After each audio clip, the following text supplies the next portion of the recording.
కథావాణికి స్వాగతం. కథావాణి శ్రోతలందరికీ చెప్పాలని ఉందికి స్వాగతం. ఈనాటి మన సరదా స్పెషల్ టాపిక్ బావా మరదళ్ళు. ఈ పేరు వినగానే మీ పెదవుల మీద ఒక నవ్వు పువ్వు పూసిందని నాకు తెలుసు. ఎందుకంటే ఈ విషయం అలాంటిది కనుక. ఈ సబ్జెక్ట్ని ఇంత ఇమీడియట్గా నేను చేపట్టడానికి కారకులు, నాకు మంచి ప్రేరణను కలిగించిన వారు అయిన ఇద్దరు వ్యక్తులు ఉన్నారు. వాళ్ళు ఎవరు అంటే, మీ కథల సమయం ఛానల్ని నడుపుతున్న శ్రీమతి రమ్య, ఇంకా నా చిరకాల మిత్రురాలు అయిన శ్రీమతి పబ్బరాజు వాణి. మొన్న నేను తోకలేని పిట్ట పేరుతో ఉత్తరాల గురించిన ఒక వీడియోని పెట్టినప్పుడు రమ్య వాళ్ళ అమ్మా నాన్నగార్ల మేనరకం వివాహాన్ని ప్రస్తావించి, అది చదవగానే నాకు ఈ వీడియోని రూపొందించాలని అనిపించేలా చేసింది. ఇక వాణి ఆ మధ్య నేను నా బాల్య జ్ఞాపకాల్లో మా మేనత్త గురించిన కబుర్లు చెప్పినప్పుడు, నీకు బావలేడా వాణి? నాకు ఆ రోజుల్లో బావంటే ఇష్టం ఉండేది, కానీ లేడు అంటూ నాకు ప్రశ్న వేసి ఆ విధంగా ఈ బావా మరదళ్ల కబుర్లకు కారణమైంది. ఇంకా ఏమన్నదంటే వాణి, తెలుగు సినిమాల్లో బావా మరదళ్ల ప్రేమను చూసి నేను లేని బావను గురించి కలలు కనేదాన్ని అని సిగ్గుపడుతూ చిరునవ్వుతో అంది. అప్పుడే దాని నుంచి నా ఈనాటి ఈ వీడియోకు ఫ్రేమ్ అంటే ప్రణాళిక తయారైపోయింది. అందుకని ముందుగా ఈ వీడియో సృష్టికారకులై నన్ను సృష్టికర్తను చేసిన వాళ్ళిద్దరికీ కృతజ్ఞతలు చెప్పుకొని ఆ తర్వాత విషయంలోకి ప్రవేశిస్తాను. నిజానికి ఈ ప్రేరణ అన్నది ఎంత బలమైనదంటేనండి, అన్నీ మనకు తెలిసినవే. బావామరదళ్ళ గురించి ఎవరికి తెలియదు?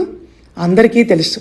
దాన్ని సబ్జెక్టుగా తీసుకొని ఈ స్క్రిప్ట్ రాసుకొని స్వరపరిచి మీకు వినిపించాలన్న ఆలోచన నాకు రావటానికి ఇప్పుడు ప్రేరణ మాత్రం ఈ ఇద్దరు వ్యక్తులే. మొన్నటి ఉత్తరాల ముచ్చట్లేమో సందర్భం. అందుకే అంటారు పెద్దలు, దేనికైనా టైం రావాలి అని. ఈసారి ఈ టైం మాత్రం నా దగ్గరికి నడుచుకుంటూ వచ్చింది. ఇంకా ఉపోద్ఘాతాలు మాని బావా మరదళ్లను సీన్లోకి తీసుకొద్దాం. బావా మరదలు అంటే మేనత్త మేనమామ పిల్లలు. చిన్నప్పటి నుంచి ఏమిటి, గర్భస్థ శిశువుగా ఉండగానే వదినకు అమ్మాయి పుడితే నా కొడుక్కి చేసుకుంటా అని మేనత్త ఇంకా పుట్టక ముందే తన అన్న లేక తమ్ముడి కూతుర్ని తన కోడలుగా నిశ్చయించేసుకొని వాగ్దానం కూడా తీసేసుకుంటుంది. పరాయి ఇంటికి పంపిస్తే కూతురు అత్త కోడండ్రికానికి గురై ఎన్ని బాధలు పడుతుందో అని కొంత, ఆస్తులు పరాయి వాళ్ల పాలు కాకుండా 2 కుటుంబాల్లోనే ఉండిపోతాయని మరికొంత ఆలోచించి అలా అయిన వాళ్ల సంబంధాలని పిల్లలకు చేసేవాళ్ళు.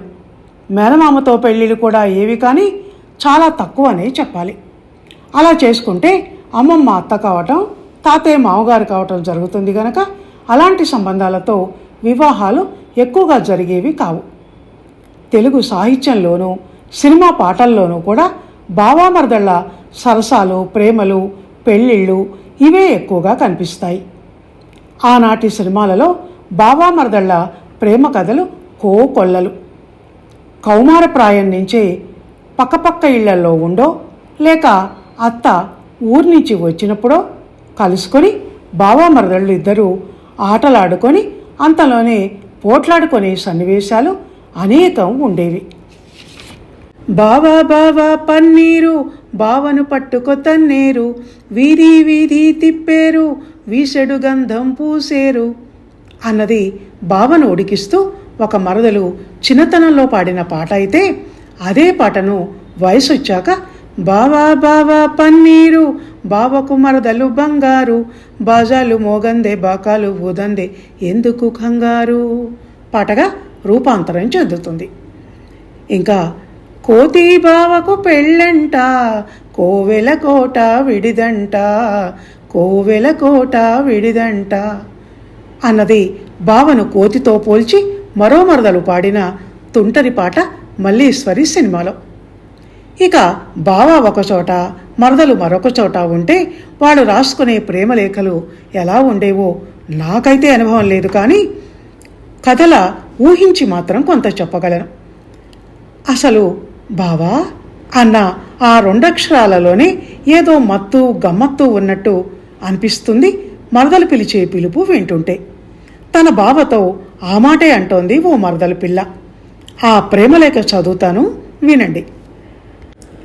బావా, ఎంత బాగుందో బావా అని ఇలా నిన్ను పిలుస్తుంటే. ఆ పదంలో ఏ తీయదనం ఉందో కానీ పదే పదే అలా పిలవాలని అనిపిస్తోంది బావా. ఇంట్లో కూడా ప్రతి క్షణం బావా బావా అంటూ నా మనసు నిన్నే స్మరిస్తూ ఉంటుంది.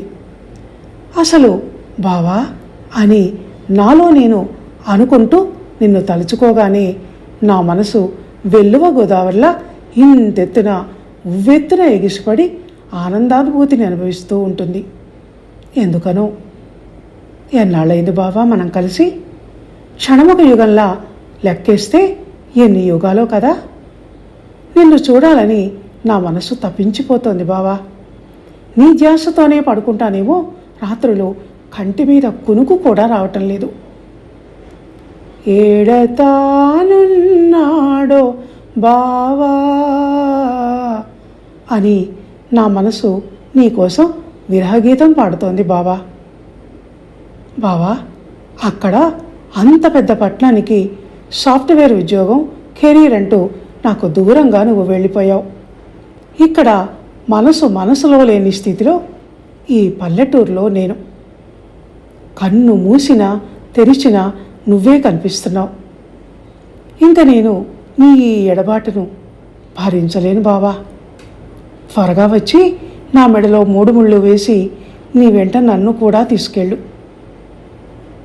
ఆలస్యం అయితే అక్కడ నువ్వు ఏ మోడర్న్ అమ్మాయి ప్రేమలోనైనా పడి నన్ను మర్చిపోయే ప్రమాదం ఉంది.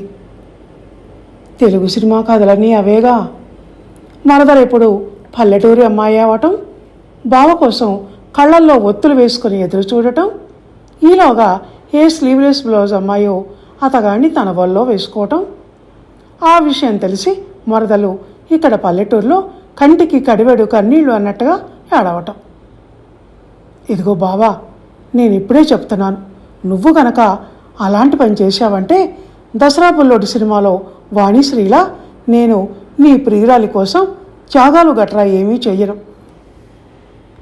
చేతిలో చెయ్యేసి చెప్పు బావా, చేసుకున్న బాసలు చెప్పుకున్న ఊసులు చెరిపివేస్తానని మరచిపోతానని చేతిలో చెయ్యేసి చెప్పు బావా అని అంటానని అనుకున్నావేమో. అలా అస్సలు అనను. నీ జీవితంలో నేనొక్కదాన్నే ఫస్ట్ అండ్ లాస్ట్ హీరోయిన్ని. సెకండ్ హీరోయిను, థర్డ్ హీరోయిన్ అంటూ సెటప్లు పెట్టావంటే నిన్ను దాన్ని ఇద్దరిని చంపేస్తాను. సారీ బావా, ఏదేదో మాట్లాడుతున్నా కదూ. మరేం చేయను, ఏవేవో పిచ్చి ఆలోచనలు వచ్చి నన్ను అలా భయపెడుతూ ఉంటాయి. ఇంకలా మాట్లాడంలే. ఇంతకు నువ్వెప్పుడు వస్తున్నావు? పోయినసారి వచ్చి పట్టుమని 10 రోజులు కూడా ఉండలేదు. అయినా ఎన్ని చిలిపి పనులు, ఎంత అల్లరి చేసావని తలుచుకుంటే నా మనసు సిగ్గుల మొగ్గగా మారి ముడుచుకొని పోతోంది. మా అమ్మేమో పెళ్ళయ్యేదాకా దూరం దూరం అంటూ ఎప్పుడూ మన మీద ఒక కన్నేసి ఉంచేది. నువ్వేమో నీ చాటుమాటు చిలిపి పనులతో నన్ను ఉక్కిరి బిక్కిరి చేసేవాడివి. నా గదిలో తలుపు చాటును నక్కి ఉండి నీ లోపలికి రాగానే చటుక్కున నన్ను పట్టుకొని నీ మీదికి లాక్కొని బుగ్గ మీద ఓ ముద్దిస్తే ఆ రోజు నేనెంత హడలిపోయానని. భయంతో నేను కేక వేయబోతే నా నోరు మూసావు. పైగా మా ఇంటి వెనకనున్న మా పెద్ద రోట్లో ఒడ్లు పోసి పొన్నురోకలితో టక్క టక్కన నేను దంచుతుంటే ఎప్పుడొచ్చావో పిల్లిలా నా వెనక నుంచి వచ్చి నీ 2 చేతులతో నా నడుమును చుట్టేసి దంచవే మేనత్త కూతురా, ఒడ్లు దంచవే నా గుండెలదరా అంటూ పాట అందుకున్నావు. జామకాయలు కోయటానికని నేను చెక్కబల్లేసుకుని ఎక్కి దాని మీద కాలి మునివేళ్లతో నిల్చుని తీగలా పైకి సాగుతుంటే అకస్మాత్తుగా వెనక నుంచి వచ్చి అమాంతం నీ చేతులతో నన్నెత్తుకొని, ఇంకొద్దులే, నాకు సిగ్గేస్తోంది చెప్పాలంటే. బావా, నువ్వెప్పుడూ ఇంతే, అనుకోకుండా వస్తావు, నీ చిలిపి చేష్టలతో నన్ను మురిపిస్తావు. ఆ మత్తులో నుంచి బయటకు వచ్చి ఏం జరుగుతోంది అని నేను తెలుసుకునేలోగానే తుర్రున వెళ్ళిపోతావు, నాకు మధుర జ్ఞాపకాలు, కలలు, ఊహలు మాత్రం మిగిల్చి. ఇలా సాగుతుందండి ఆ లవ్ లెటరు. ఆ రోజుల్లో అన్నీ ఉత్తరాలేగా, అందుకని ఏ పెట్టే అడుగునో భద్రంగా దాచుకొని అప్పుడప్పుడు బయటికి తీసి చదువుకోవటానికి, గుండెలకు హత్తుకొని మురిసిపోవటానికి, ముద్దుల ముద్రలను దాని మీద ముద్రించటానికి భలేగా పనికొచ్చేవి. ఇప్పుడు ఇదంతా కంప్యూటర్ల కాలం కదా. కంప్యూటర్లోని ఈమెయిల్స్ని ఏ ముద్దు పెట్టుకుంటారు ఎవరైనా? గుండెల మీద పెట్టుకుంటే ల్యాప్టాప్ని పెట్టుకోవాలి కానీ ప్రియురాలి ప్రేమ సందేశాన్ని కాదు కదా. అందుకే అనేది ఇది భావనా ప్రపంచం కాదు, భౌతిక ప్రపంచం, అందులోనూ యాంత్రిక ప్రపంచం అని. ఇక ఈ విషయం అలా ఉంచితే ఇప్పుడు బావామర్దళ్ల ప్రేమ కథలకు కూడా కాలం చెల్లిపోయింది. సైన్స్ పరిజ్ఞానం వల్ల అవగాహన బాగా పెరిగి రక్త సంబంధీకులను పెళ్లి చేసుకుంటే వాళ్లకు పుట్టే పిల్లలు అవలక్షణాలతో పుడతారని, చిత్ర విచిత్రమైన ప్రాణాంతక రోగాలకు చాలా వరకు హెరిడిటరీనే కారణమని చెప్తుండటంతో ఇప్పుడు బావలకు మరదళ్ళు, మరదళ్లకు బావలు టచ్ మీ నాట్ పాలసీని పాటిస్తూ దూరంగా ఉంటున్నారు. పెద్దలేమైనా అయిన వాళ్లతో పెళ్లిళ్లను ప్రోత్సహించినా ఒప్పుకోకుండా వాళ్లకు విషయాన్ని వివరించి అర్థమయ్యేలా చెప్తున్నారు. అయినా ఇక అందులోనూ అవి ప్రేమ పెళ్ళిళ్ళైతే 1-2 అలా తప్పటం లేదేమో, కానీ అది కూడా ఇప్పుడు ఎక్కడా కనిపించటం లేదు. ఏది ఏమైనా బావామరదళ్ళ ప్రేమలు మురిపించేవైనా మరిచిపోక తప్పని వింత పరిస్థితులు సమాజంలో ఇప్పుడు నెలకొన్నాయి. సో కథావాణి శ్రోతలు, బావామరదళ్ళు అన్న ఈనాటి ఈ టాపిక్ విన్నారు కదా. ఈరోజు వాణి, రమ్యల మూలంగా నాకు మీతో ఇలా బావామరదళ్ళ గురించి ముచ్చటించే అవకాశం వచ్చింది. అందుకని వాళ్ళిద్దరికీ ధన్యవాదాలు తెలియచేస్తూ ఈ సబ్జెక్ట్ విషయమై మీకు తెలిసిన, మీ అనుభవానికి వచ్చిన విషయాలను నాతో, మిగతా శ్రోతలతో పంచుకోవలసిందిగా కోరుతున్నాను. మరో విషయం అండి, ఈ కథ మీకు నచ్చినట్టయితే లైక్ చేయండి, షేర్ చేయండి, కామెంట్ చేయండి. మా మంచి శ్రోతలు, మీకో విన్నపం అండి. 100 వ్యూస్ ఉంటే అందులో 10 కూడా లైక్స్ ఉండటం లేదండి. కనుక దయచేసి అందరూ లైక్ మీద కూడా ప్రెస్ చేయటం మర్చిపోకండి. దానివల్ల నాకు లాభాలు వేరే ఏమీ లేకపోయినా నా ఆనందం కోసం అడుగుతున్నాను, అంతే. అర్థం చేసుకుంటారు కదా. ధన్యవాదాలు.